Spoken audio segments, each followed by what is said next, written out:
What's going on, y'all? Blackout The Rebel, Bell to Bell podcast, and we're going to be covering WWE's Evolve's Succession that just took place this past Wednesday. We're going to jump right into it. They opened the event with the men's title match with Bryce Donovan and Jackson Drake. I thought it was a really good match. It really showcased Bryce's athleticism. They really had a good energy, rapport back and forth with each other. Ultimately, Jackson Drake retained the belt. And I think that was for two reasons. One, because he doesn't defend the title enough for him to be a legitimate, real champion. Because if he gives it away too early, it's going to look like he wasn't shit. And for him to be the leader of Vanity Project, it would weaken their legitimacy and validity. The second reason why I think why Jackson Drake retained is because I just found out a few hours ago that Bryce Donovan has been released from WWE. So I think all of that in conjunction was the reason why Bryce Donovan did not win, which sucks because I think they really had a good thing going with them, with Bryce breaking away from Vanity Project and them having a little back and forth, because he was big enough and strong enough and athletic enough to basically take on all of them, which is what we saw last week. So it sucks to see him leave, but wish him the best. The second match was with Brooks Jensen and Tate Wilder and the bull rope match, which I thought was pretty interesting. I thought it was cool. You need some type of novelty, match to kind of shake it up a little bit. You can't just have one-on-ones every single match or whatever. So I thought that was pretty good. I thought that was cool. I thought they both did their thing. Ultimately, I believe it was Brooks Jensen who won. I really forget. I had all that in my notes. I forgot. I'm sorry. Correct me if I'm wrong. And finally, I want to get to this. This was the long-awaited Callie Armstrong versus Kendall Gray. I've been noticing Kendall Gray has been making a lot more appearances on NXT. Callie Armstrong to some degree, but I feel like they're really about to push the hell out of Kendall, which is how I knew for a fact that she was going to win for Succession.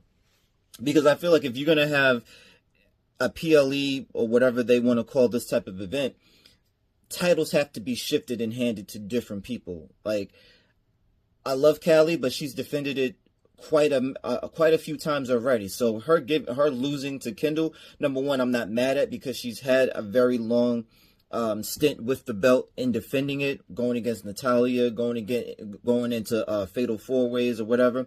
So she's done her thing with the belt, so I'm not mad at it.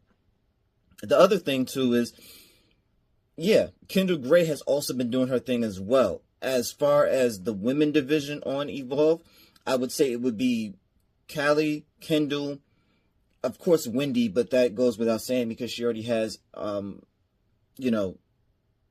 notoriety from her NXT days. So it just makes it's the obvious choice to make someone new. And if you're going to do that, why not be with someone who has a very extensive wrestling background like Kendall? So I'm not mad at it. I thought it was a good match. There were some times where I thought that Callie was really dominating, and then, Kendall was able to, muster up a little bit more energy, get a nice reversal, start, shifting the tide. It was a good match.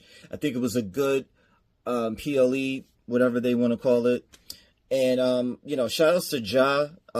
He's the content creator, comedian, all that good stuff. I think what they're trying to do in building up Evolve to, become like the new NXT or whatever you want to call it, I think that's really dope. And having, having celebrities or whatever the case come in and make cameos, cross promote, all that stuff, I think that's really good for business. I can't wait to see what else they do with this. I'm happy that they were actually able to perform at the NXT ring or whatever. Like, seeing Evolve it's too small. It's crazy, but whatever. Overall, I really enjoyed it. I thought it was cool.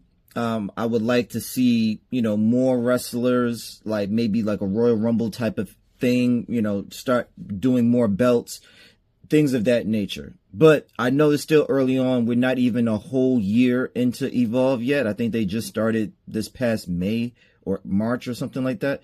So they still have time to grow and improve. But it's a good start. I'm really happy about it.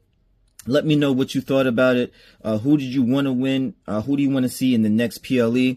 But yeah, this is Blackout the Rebel, Bell to Bell podcast. You know what it is. I'll see you guys next time.